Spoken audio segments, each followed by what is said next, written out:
Welcome to this episode of the Iowa Blog. I'm your host, Craig Wynn. It is Wednesday, the 10th of September, 2025, here in the glorious waning summer months here in the Caribbean Sea.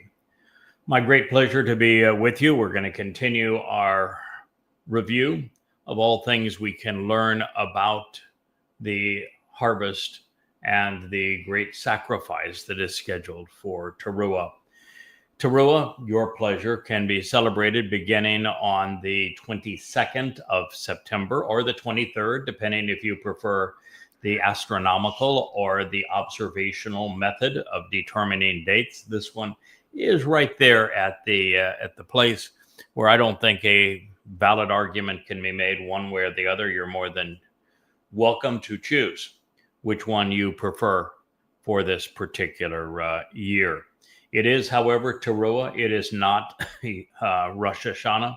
Rosh Hashanah is a despicable rabbinic corruption of God's instructions. In fact, the rabbis are wrong on every one of Yahweh's 7 annual meetings. And so if you are celebrating high holy days along with the rabbis and you think that this is the last month of the year and that the new moon on the first day of the 7th month is actually beginning of a new year, and that it's Rosh Hashanah and not Teruah, and that you are prepared to twirl chickens over your head come Kippurim, and you think it's a day of affliction when you should suffer in some way, when it is actually a day of reconciliations. And if you are awaiting the return of an unknown or just the arrival of an unknown Messiah, and you don't know that it's Dode David that is returning on Kippurim as a result of what transpires on Teruah in 2033, which is year 6,000. Yeah, that's another issue with the old rabbinical calendar. Maimonides got that wrong too by 197 years, and it's obvious.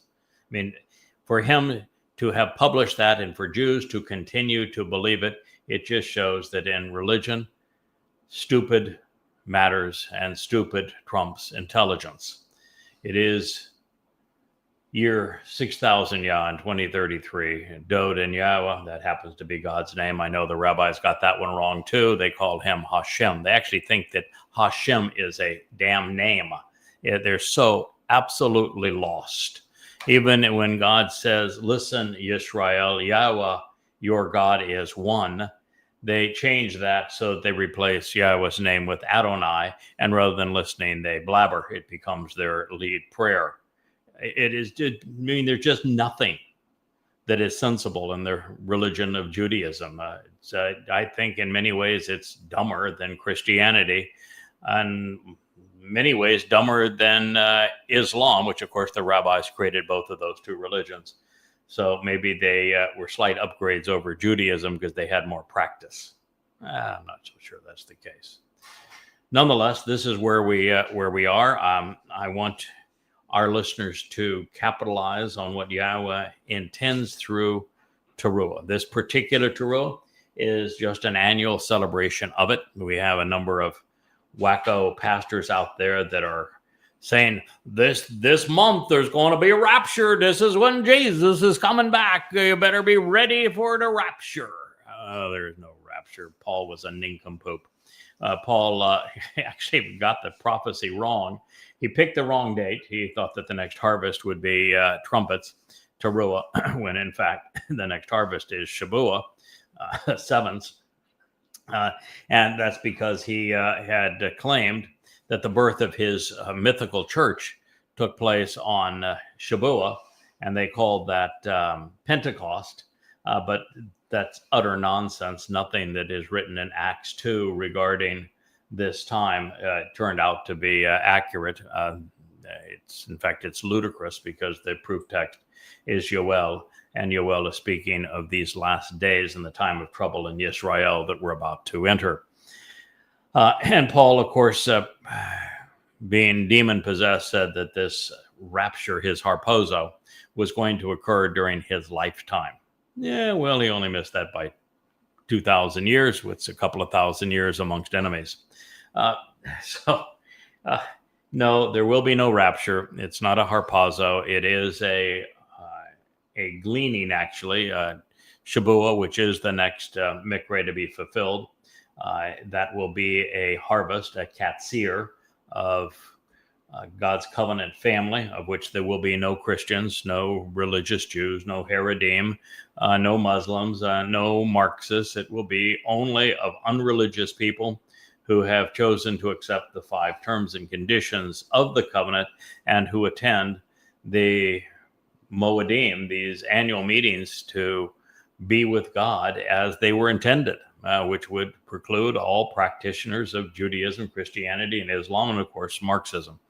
So it is a very small group of people. When God etched in stone the second statement, where he begged people, his people, not to be religious, and that's all the second statement says, is don't be religious. The first one says, by the way, Yahweh is my name, it's my only name, and if you are going to associate any other name with me, you will not continue to exist.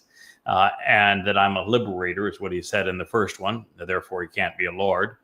And in the second statement, it's just don't be religious. And he finally says that fathers corrupt their sons to the 3rd and 4th generation, and that there will be thousands who will receive his mercy, and they will do so by observing these conditions of the covenant. Thousands amongst billions, folks, is 1 in a million. And so that's the number of people that are going to be subject to this upcoming harvest on Shavua. And following that, and those dates are set as well. There are 2 Shavuas in play because a lot to be accomplished on this date. It is the date for the beginning of the time of Israel's troubles. It is the date that commences the time that Israel is dissected at her waist, and a large swath of Israel is given away to the Islamic State, and that Fakistinian state will come back to harm Israel to the point that millions of Jews are going to die as a result of being hoodwinked by the great betrayer into giving up their heartland. And that great betrayer is none other than Donald Trump. The prophecies are exceedingly clear in this regard. That's the first 2 aspects of Shavua. They will both take place on or before the 22nd of May, 2026. And then the follow-on will be Shavua the following year, which will be the harvest of Shavua. That will be the 11th of June, 2027. Both dates are Shabbats because Yahweh does his best work on the Shabbat. Shabbat is not do nothing day. It's do your best day. It's a day that rather than focusing on your own occupation, that you focus on the work of Yahweh and contribute to it. This then means that the 3 fall Moedim, these restoring witnesses of the eternal meetings, they will transpire at the end of the time of Yaakov's trouble, 7 years from the celebration of Shavua in 2026. And that means that it will be the Teruah that is celebrated in 2033, year 6,000 Yah. The gleaning, not rapture, it's a lakot. On that date is of olives. So the pastor got that wrong too. So did Paul. Olives represent Yisrael. You see, Shavua is a wheat's harvest. It represents 2 types of wheat, just as there are 2 loaves that are waved on that date. And those 2 loaves represent both the 2 houses of Yisrael and Yehudah, but also it is a time that both Goyim and Yehudim are brought into the 7th dimension by Yahweh. When we get to Teruah, though, New Testament and rabbis have it all screwed up. It is a gleaning, which means a secondary harvest. That's where you take a stick, and Yahweh's stick is his choder, and you whack the olive tree of the remaining fruit on it. And what God says, there'll be 2 or 3 olives from the uppermost branches. That represents Yehudim. And 4 or 5 from the lowest branches They represent Yisrael because he specifically says those branches have been cut away. And it was Yisrael that became the lost 10 tribes because of the Assyrian assault. Therefore, that is an olive harvest. Olives represent Israel, and so there will be no goyams, no Christian harvest at that time. And it is going to take place on the 23rd and 24th of September 2033. It will occur to the backdrop of a full solar eclipse. The second day of Teruah, which is one 24-hour period, but it begins at sunset with the Lakat on the 23rd, which is a Friday evening, and it will continue through the Shabbat of the 24th, a Saturday, and on that day you will have the sacrifice of the Adamah Parah. This is another thing that the rabbis and Christians all get wrong, because they have rendered Adamah Parah a red heifer, as if somehow God is going to accept the sacrifice of a red cow. But that is not what Adamah Parah means. It is not what the prophecies pertaining to it say. The Adamah Parah happens to be a blood-ready man from the earth, Adamah, who is a productive bull. The metaphor all the way through Yahweh's testimony are three animals, all representing men. So it's Passover, for example, was fulfilled by Dod in the second of three lives. He's represented by the Passover lamb, but it's Dod, his physical body, and his second of third lives was sacrificed. And he represents both the ram and the lamb. And the next happens to be a bull. And that bull is the one who will, as a man, but with a bullish personality and attitude, he's the one that will trample down all manner of serpents and demonic people between now and the time that he offers his life as a sacrifice for the children of Israel. It's the story of the Adamah Parah that purges the guilt from the adulterous woman that is religious Israel before Dod returns, so that Israel can be betrothed to her king on Kippurim, which is the day that Dod and Yahweh return. Now, they're not going to return. You're not going to witness that return unless your religiosity is nil, unless you are someone who has been slightly misled, as opposed to one who is devoted to the religion of Judaism. If you're devoted to it, promoting it, that defines your life. If you are kosher, if you're wearing a kippah all the time, if you're wearing a black morning suit, if you are a box boy with a box on your forehead and another box on your arm, you ain't coming. No religious dress up, no religious charlatans, no nincompoops. God hates religion, and it's a no-fly zone, if you will.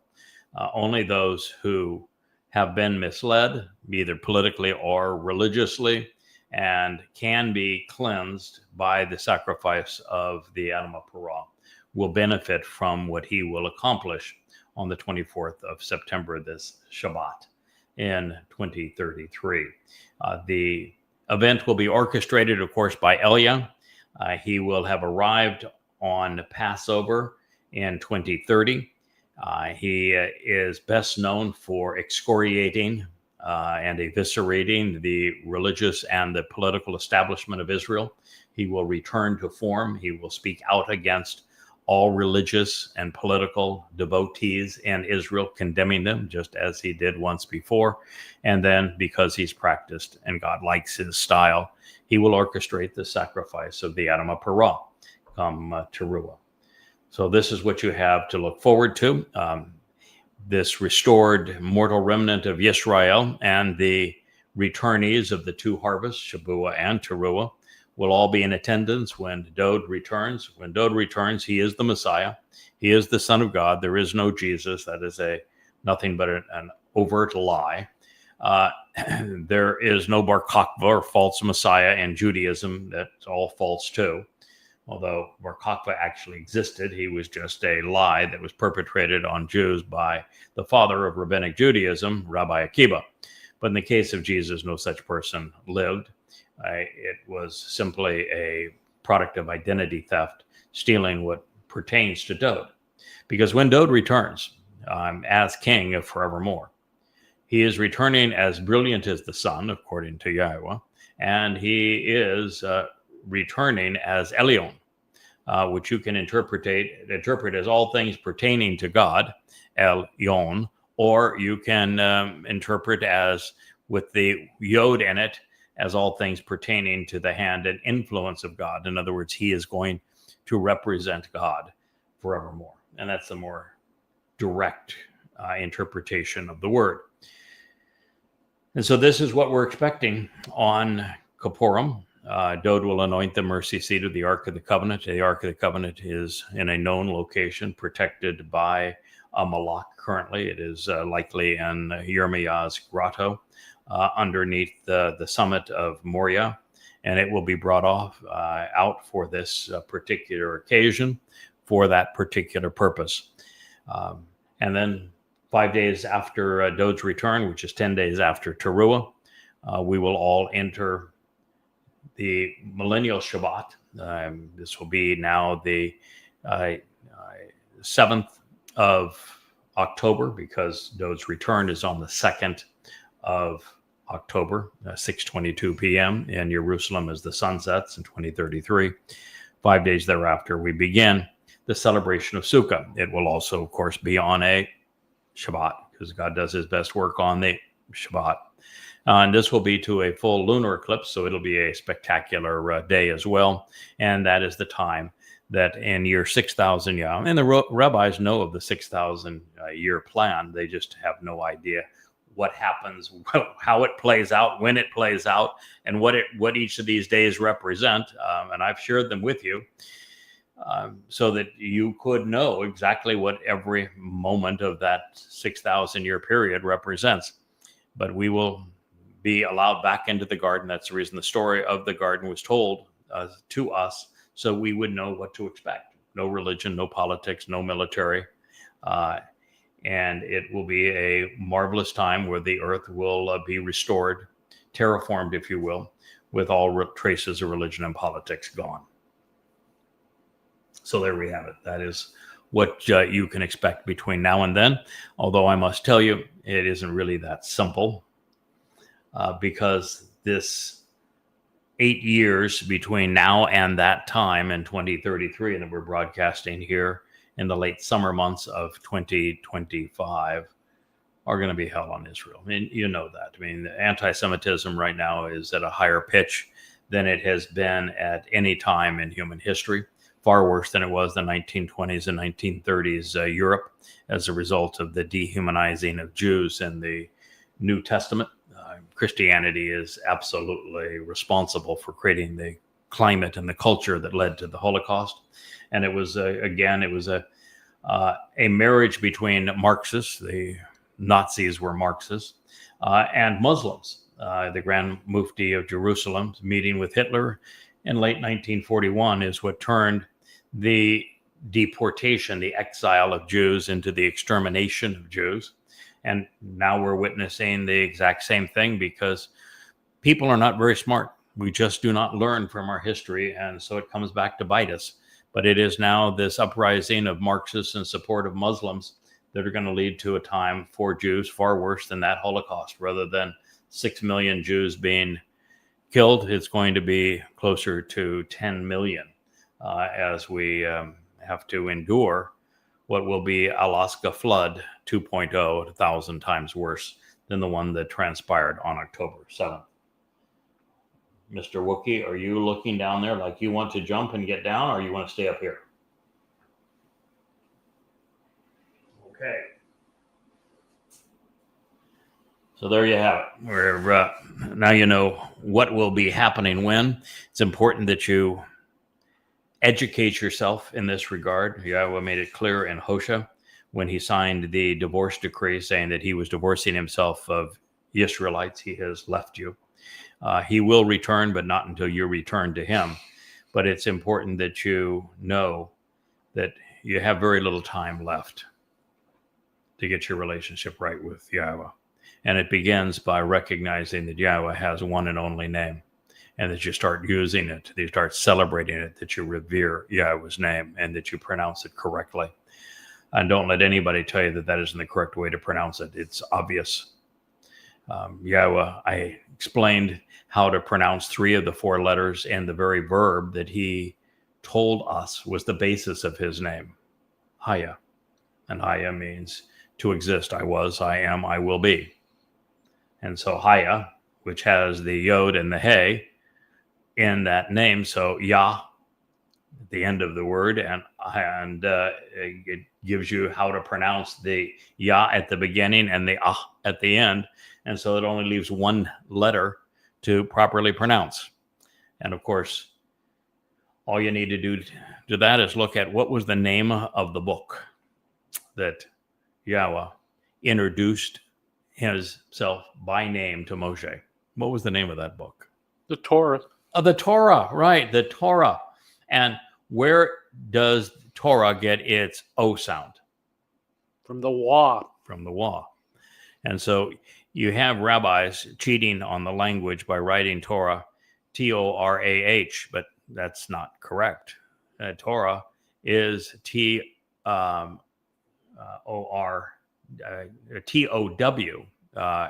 So it's got the Wa providing one of the 2 vowels, and the He at the end provides the other vowel. And so it's really quite obvious, because no one's questioning the pronunciation of the O sound in Torah, that the O sound is pronounced as a Wa. Also, if you look at the single most repeated word in Hebrew, it'd be shalom. Guess where the O sound comes from in shalom? Yeah, it's the Wa. And a matter of fact, all you have to do is look at all of the names of people who had in their name, and it's if it's a shortened version of it, it carries the O sound, like Yoel. Yep, that's how you figure it out. How do you think that when you read El and Elohim, it comes from Eloah, which has the Wa sound? There are not only hundreds upon hundreds of Hebrew words that define how to pronounce the Wa sound, and it is not a V. And if any rabbi tells you otherwise, it's from their Shoah deception. Shoah actually means deception. It's the very thing that Yahweh, and that's a system that the rabbis developed. They call it the Shoah system, and yet Yahweh, in the 3rd statement that he wrote in stone, told you explicitly that to Shoah his name, to diminish, to change, to alter, to negate his name, was an unforgettable sin. There's no turning back from it. So if you've been part of it and you won't say Yahweh's name, you pretend that God's name is Hashem or Adonai, then you're in deep trouble, because it's an unforgivable crime. So be aware. God's name is pronounceable. It is Yahweh. There is no B sound in the original Hebrew language. That is a latter corruption specifically from the rabbis to disguise the vowel sounds that comprise Yahweh's name. All 4 letters in Yahweh's name, 2 of them are repeated. Our vowels, there are 5 vowels and 17 consonants in Hebrew. I'm sure you know that, even if you've been told to deny it. But it's Yahweh, and you need to know that, because if you don't know and love Yahweh's name, you are not going to be among those who live with him forevermore. You will be among those whose lives end in no more than 8 years, if not sooner. So that's your reality. All right, we're returning to a situation with the waters of Meribah. Was a despicable situation at the children of Israel, and it's presented in Numbers, which is Bamidbar 20. It's one of the saddest stories in the whole Torah, but the fact of the matter is that almost all of the Torah is a sad story. There really isn't a time that Jews have been good. They have never been nice. They haven't been polite to God. They've never been appreciative to Yahweh. They have been embittered, calcitrant, angry, resentful, and nothing has changed, which is why Yahweh and Israel stand apart even to this day. One of the things I have just done, and it'll be published on our website soon, yadayah.com, is the 9th volume of a series called Yada Yahweh. This happens to be the volume 5 of Yada Yahweh. This is Harvest. This is 825 pages. It just so happens that volume 9 is also 825 pages. The core of the book focuses on the timeline that is and who the players are and the events of the last days. So you know exactly what's going to happen when. And we go through Daniel as Gabriel and Michael, both the men, tell Daniel as prophets what is going to transpire throughout time. And then from there, we go into the Torah, because as it turns out, most of the book of Bamidbar is prophecy. And for the first time, when you read this book and listen to it, you're going to recognize that the Torah is actually prophecy. That what is described in Bamidbar 5 with the adulterous woman is exactly what's going to happen on Teruah in 2033. And that Bamidbar 11, 12, 13, 14, and 15 systematically go through this whole process of what's involved in getting Israel's attention. When you were so miserable, both Yahweh and Moshe gave up on you, Israel. And so God wants his people to know that that's who they are, and that it's essential they listen now, because that way, the way they are, the way they were, the way they are, isn't acceptable to him. He'll have nothing to do with you the way you are. And so it actually speaks of the way Jews were to present the way they are, so that you know that this time God's not playing around. You don't get a second chance again. You're getting a second chance. You're just not going to get a third. And that it explains who the players are. There's a prophetic presentation in Numbers 15 that talks about the role of the 3 men who are signified by the ram, the bull, and the goat. Be Dod, Yada, myself, and Elia, and the role we play in the redemption of God's people. It even makes a mockery of the tassel, the tizzit that Jews wear outside of their garments as a tassel with a blue thread, because that's not what it is at all. It happens to be a blue flower, a flax flower, as a matter of fact, that is to be concealed inside the hem of a garment to only be noticed by the wearer. And with the flax bringing their attention to the first month of the year, which is Abib, and what transpires on Abib with Dod fulfilling Pesach, Matzah, and Bekurim. That is the purpose of it. And you're going to find that all of this is prophetic. Even the fact that in Numbers 12, when Miriam claims that she also speaks for God, God spanks that right down and says, the hell you do. And plagued her with leprosy, sent her outside of the community. And when we next hear from Miriam, it's in Devarim, and she is the example of divorce, of I will have nothing to do with you. It's a dramatic presentation in Devarim to end God's relationship with her forever. And that is symbolic of rabbis claiming that they too speak for God. And they're writing of their Talmud, God says, the hell you do. No. When somebody speaks for me, I designate them. I empower them, I enable them, and I make it very clear to them and anybody else that wants to know that they have been authorized to speak for me. And rabbis, you have not. Miriam, you have not. And of course, the rabbis love Miriam. They think that God was wrong to strike her with leprosy. And they think that the whole issue was over her criticizing Moshe's wife when it had nothing to do with Moshe's wife. had all to do with the very crime that rabbis are doing, which is to speak over Yahweh and to claim that they speak for him when they're not authorized to do so. So we're going to find that everything in the Torah is really prophetic, and particularly the book of Numbers. It just lays out the future.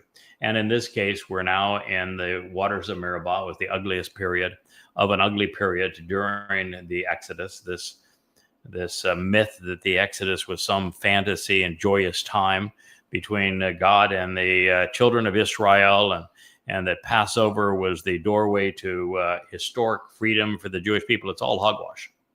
It's not what it says. That's not what the text says at all.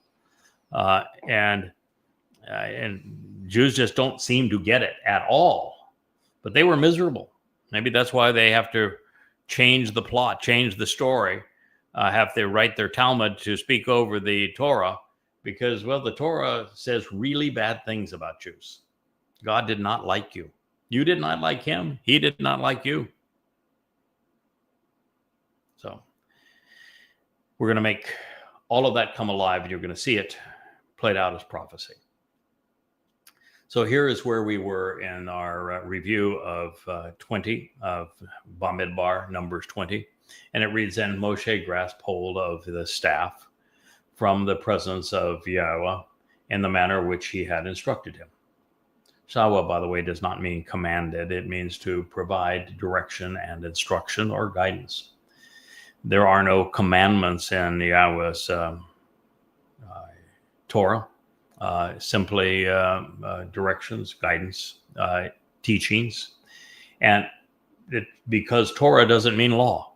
I know rabbis have corrupted that so that you have been led to believe that the Torah contains Jewish law, but there's not a law in the book. It contains what is based upon the verbal root of Torah, which is Yara, and Yara means source from which guidance and teaching, direction and instruction flow. Guidance, teaching, direction, instructions are not laws. They're things that you learn from. They're things that guide you. They provide instructions from God.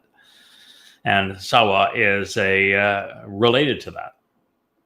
Then Moshe summoned, along with Aaron, the contingent community to the presence of the sharp crag, Ha-Selah.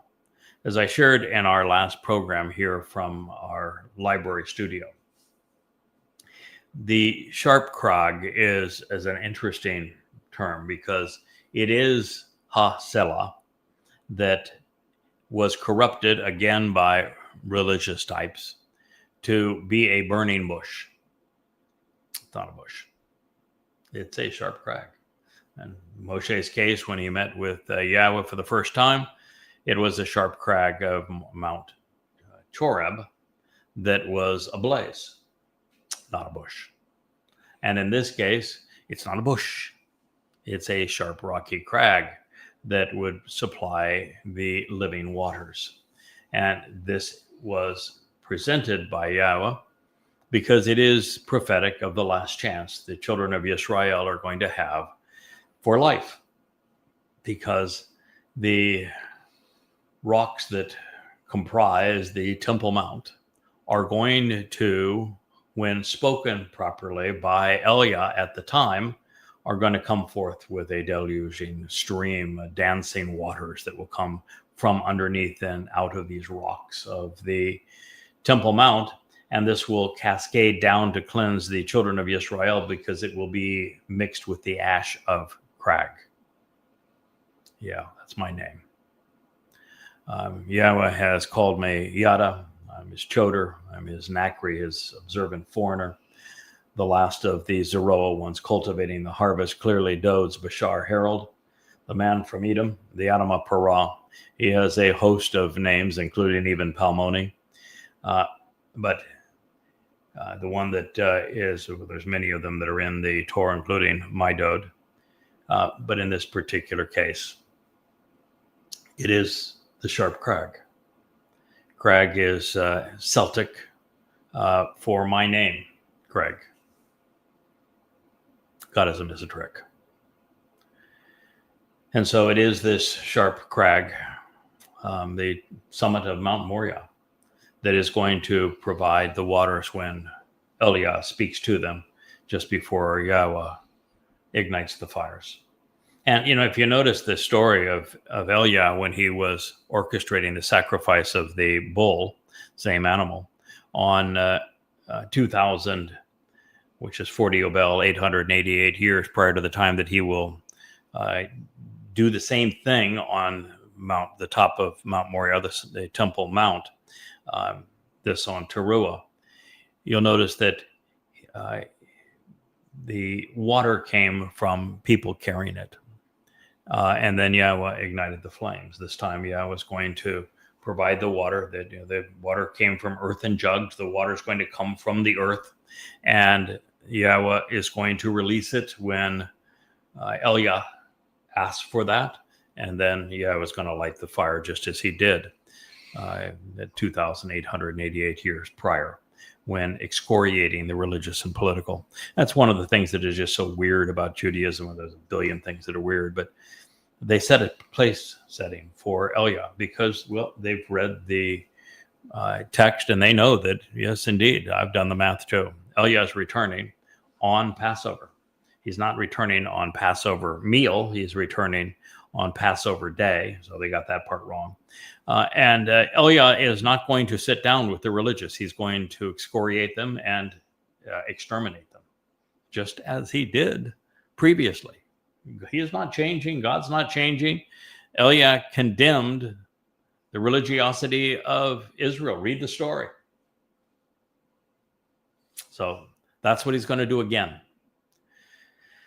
And he will be the master of ceremonies for what will be the greatest show on earth. So then Moshe summoned, along with Aaron, who is the alternative, the contingent community to the presence of the sharp crag.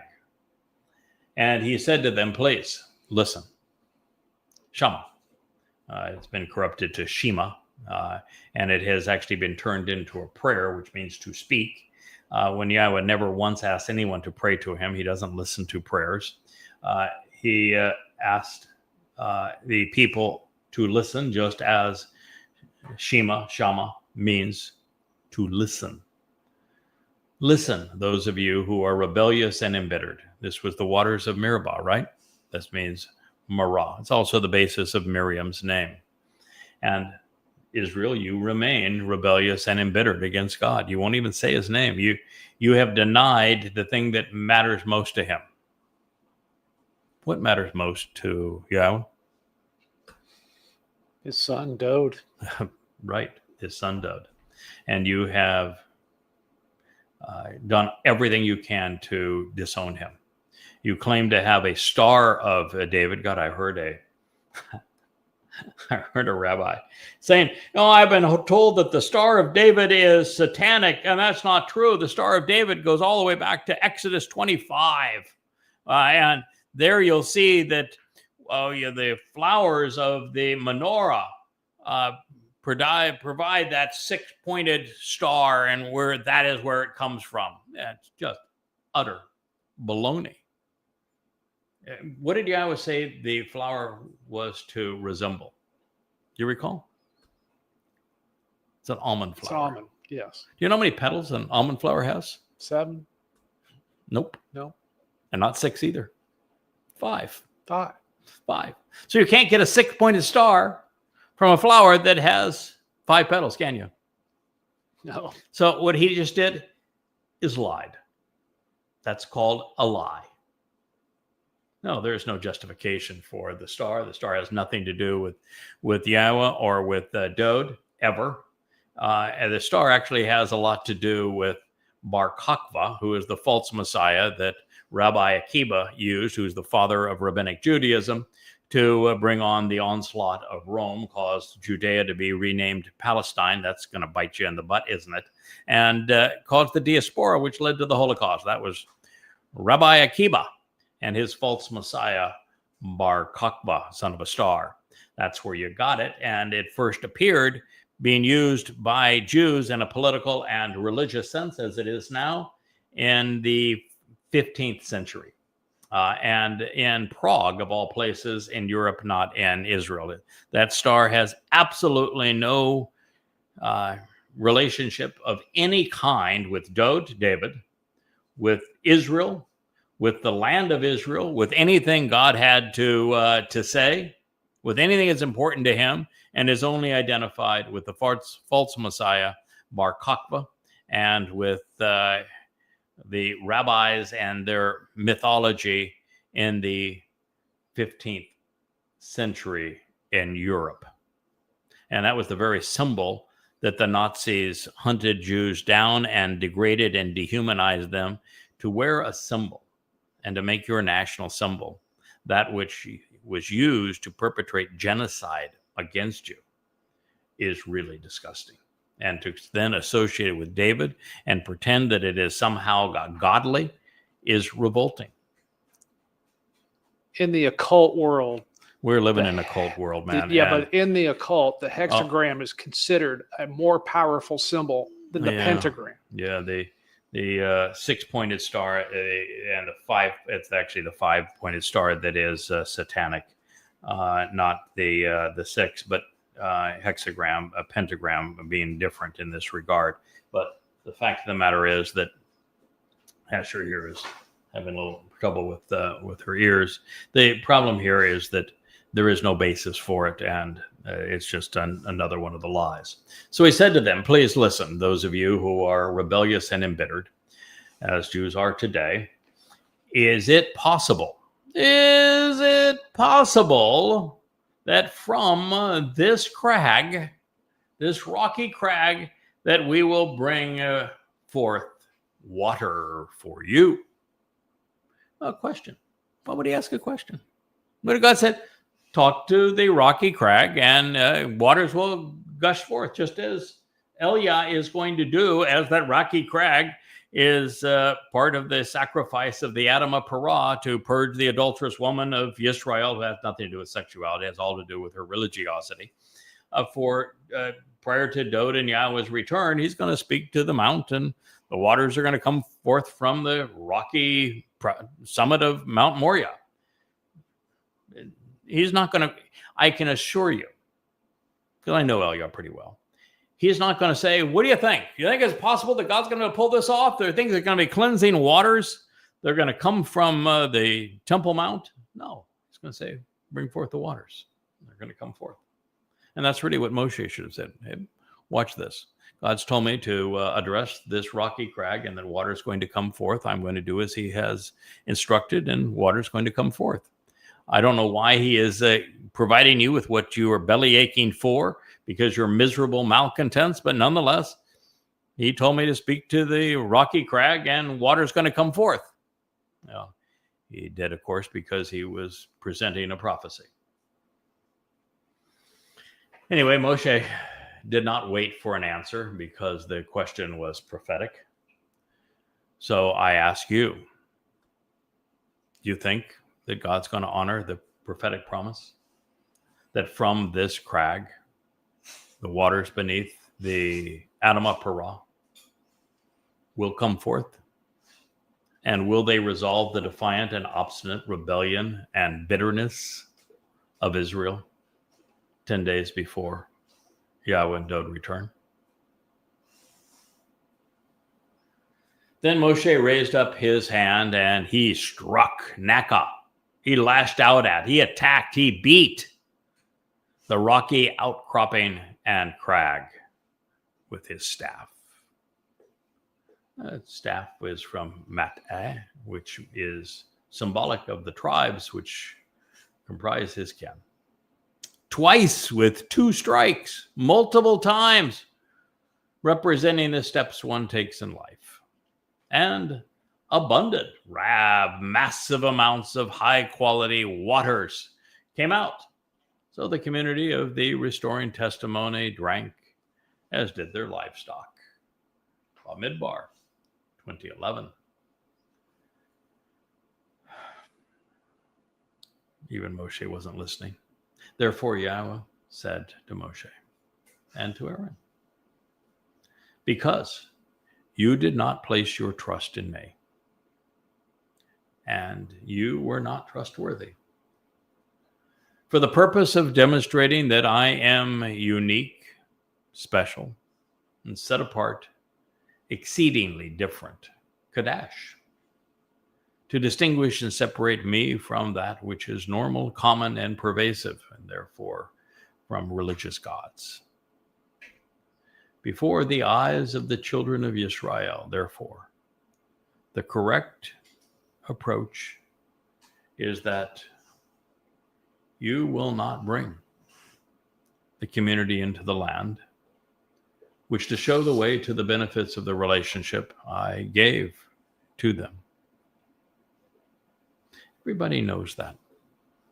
They just don't understand why. Yahweh says, no, Moshe, you're not going in. You're not bringing them in, is a better way to say. It wasn't that Moshe wasn't going to be able to go in, because God gave him a tour of the promised land. He saw every bit of it. He said, but you're not taking them in. Why? Because if you're going to represent God in an appointed role before his people, you must listen, think, and then speak. You listen, you think, then you speak. Moshe obviously wasn't listening. He obviously wasn't thinking. And rather than speak to them, he lashed out at the rocky crag. Little did he know what the rocky crag represented. Then this conclusion, these are the Mayim, which means waters, Meribah, the waters of embittered contention. God wasn't just mad at Israel. He was frustrated with Moshe too. Of provocation and quarreling, of conflict and strife, and of willful rejection and deliberate betrayal. It's from Ma to question and ponder the implications of rib, contentious words, quarreling, complaining, controversy, and disputes. Where to show their way, Bnei Yisrael, the children who are contentious and quarrelsome with God, were contentious with and taunted, disputed and opposed, quarreled against and deliberately accused Yahweh. They did. And they still do. And through them, he demonstrated that he was set apart and different. Bamidbar, Numbers 20:13. How is it possible that the Israelites, who said that they would rather have died than continue to be religious with the rest of the Jews than live with Yahweh, who were clueless as to why they had been liberated and were oblivious to the message of the Torah, were allowed into Israel, while Moshe, the one who made it possible for the rest of us to know Yahweh and engage in this covenant, was excluded? Do you ever think about that? And by the way, it was only the under 20s who were now, could be as old as 60, but after the episode of the spies, everyone over 20 died. And there had been 40 years of wandering in the wilderness before they were finally allowed in. The answers are mirrored in the waters of Meribah, which served as a reflecting pool, one designed by God to reveal what the Israelites had become and what they have remained even to this day. Yahweh recognized that there was no reason to speak to his people because they were not listening to him anyway. Like the Jews today, playing religious dress up with their fancy weasel hats. There was no merit in reasoning with them because they were anything but reasonable. Like their religious descendants, there was no reason to judge them because they had already judged themselves and condemned themselves. The waters of Meribah is a story of unwitting self-assessment and of self-disclosure, leading to self-determination. It's the history of Israel. The waters of Meribah is a story of unwitting self-assessment and self-disclosure, leading to self-determination. It is Israel today, relative to God. But more than this, when we turn the prophetic clock forward 3,440 years from the end of this Exodus to the beginning of another, this one out of Babel, and we witness the waters flowing off the same stones of the Temple Mount rather than in the desert of Sin, we witness something quite similar. The crag turned Parah, productive bull, would be retired. His job, at least this phase of it, was done. His nefesh soul, like Moshe's before him, will then get an elevated tour of the promised land. And it will be left to Elia to restore the remnant of Yisrael based upon all we have done up to this point and what Yahweh will do with my Bashar body. So let's be clear. Moshe was actually being given a reward. It had been a rough go. He had quit. He had actually spoken up against God. He had done numerous face plants. He had made a bunch of mistakes. But all in all, it was an impossible job. God knew it was an impossible job. God knew that even he couldn't stand Israelites, and that Moshe was right and being disgusted by them. But Moshe stuck it out. He stayed the tour. He got them to the promised land. And God would take it from there, although reluctantly. Moshe was having the responsibility removed from him. He was being given what he had asked for. Please, I can't do this job. Please take these people away. Please kill me, rather than have me endure this agony of being besieged by them. His retirement party, after having accomplished the most difficult job the world had ever seen up to that point, almost as difficult as the one that I have been assigned. He did it as well, I think, as it could be done under the circumstances. Yahweh would give him the ultimate tour of the promised land, flying it behind him over its full expanse. And then he took him to heaven. His time herding, bickering bozos was over. As the day of this writing, however, in the late summer of 2025, the last Zeroah's mission is ongoing. And he is now confronting those same malcontents. The waters of Meribah remain.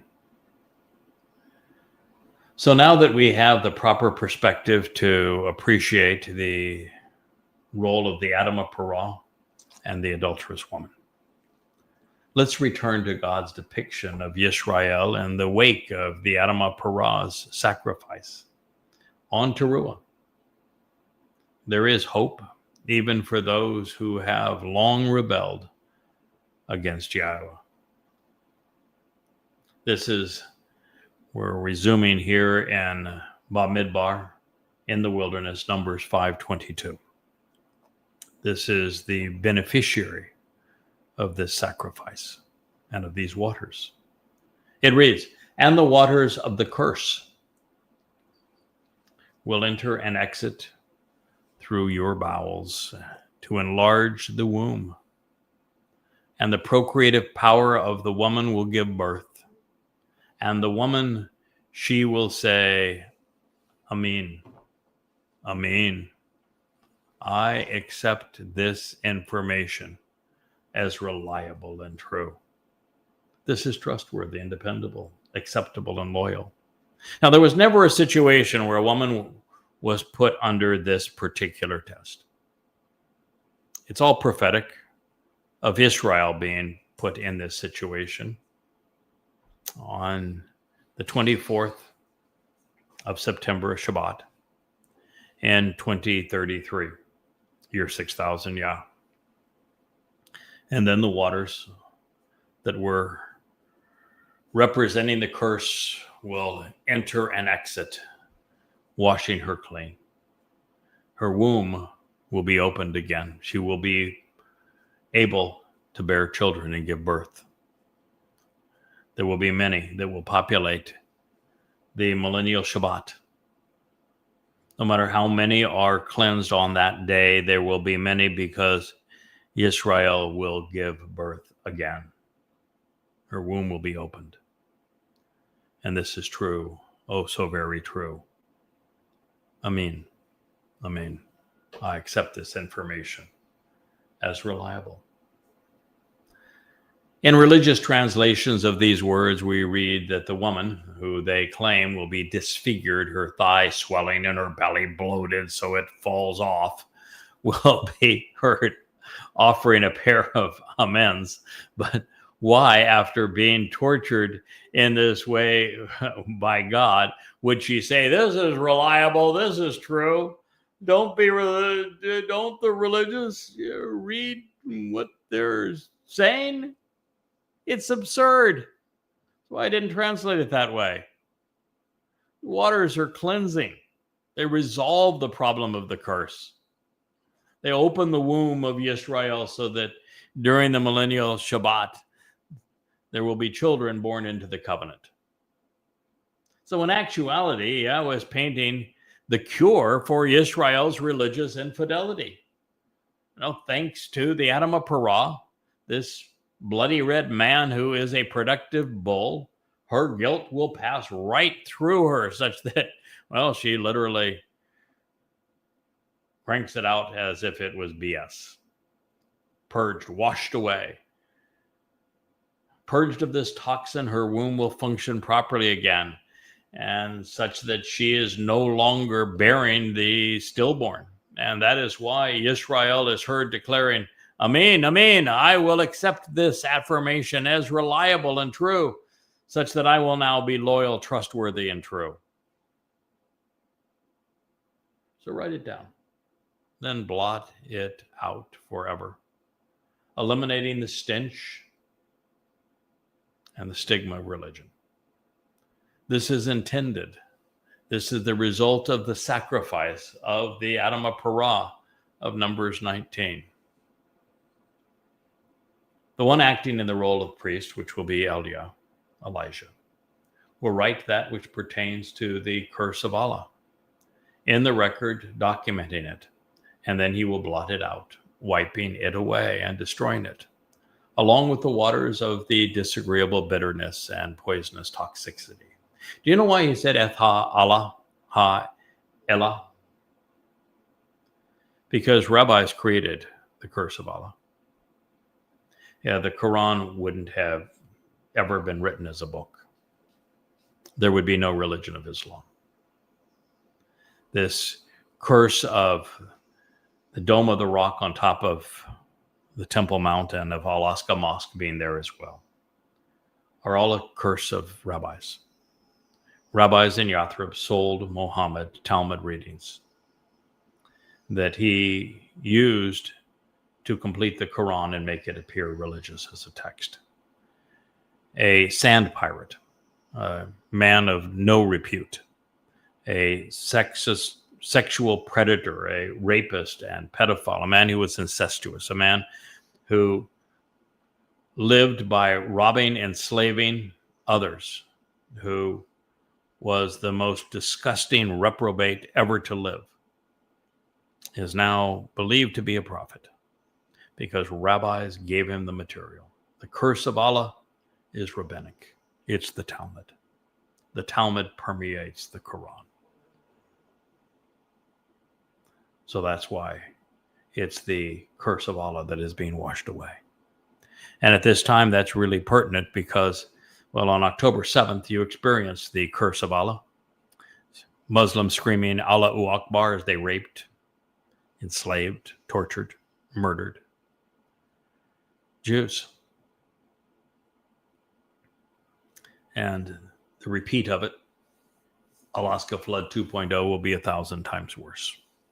So this will be very raw and personal. It is this day also that the curse of Allah, all of these Muslim mujahideen and jihadists, will be wiped away. They will all be incinerated. That is also part of this story. And so it is the curse of Allah, the stain of rabbis, that will be purged. Be goodbye to the Talmud as the source of the Quran. It'll all be blotted out, wiped away, and destroyed, along with the waters of disagreeable bitterness and poisonous toxicity. God's pure water from beneath the Temple Mount, with the cleansing property of the ash of the Adamah Parah and the searing properties of the flames that God's going to ignite, are going to purge the adulteress, this religious woman that is Israel, so that she's prepared for her Messiah's return with Yahweh, his Father. With this now being the second mention of the curse of Allah, it is germane to know that Allah is Hasatan, the adversary, and that Islam will perpetuate the hellish conditions depicted in the time of Jacob's troubles. And since we're in the midst of being judgmental, and since the subject is women and them bearing children, and of Muslims killing them, I have a story to tell. Islam is so hideously disgusting that in 2014, when the Islamic State enslaved thousands of Yazidi girls, after raping them and then marching them for days without food, when these Muslim monsters finally offered them something to eat, it was the chopped up remains of Yazidi babies, the pictures of which they displayed after the meal. All is no better than the crap passed through the bowels of Israel. And as for writing down all that Allah has done to curse God's people and how that curse developed, Elia will be given the 5 volumes of Goddamn Religion. I'm quite confident he's already read them. Appropriately entitled for this purpose and previously prepared, just like Elia himself.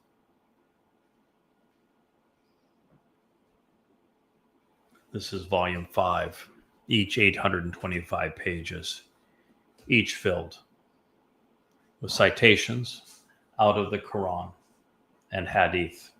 The Quran put in chronological order with a literal translation provided via interlinears, with an analysis of every word because they're all Hebrew, bastardized Hebrew, with an eye to how rabbis filled the Quran with their Talmud stories. They're all reorganized chronologically, set into the context of Muhammad's putrid life, using the Hadith, particularly of Tabari, the history, and of the Sirah of Ishaq, so that you would know the truth. It's irrefutable. It explains exactly who the enemy is that has killed so many Jews over the centuries, the great enemy of humankind, the plague of Satan.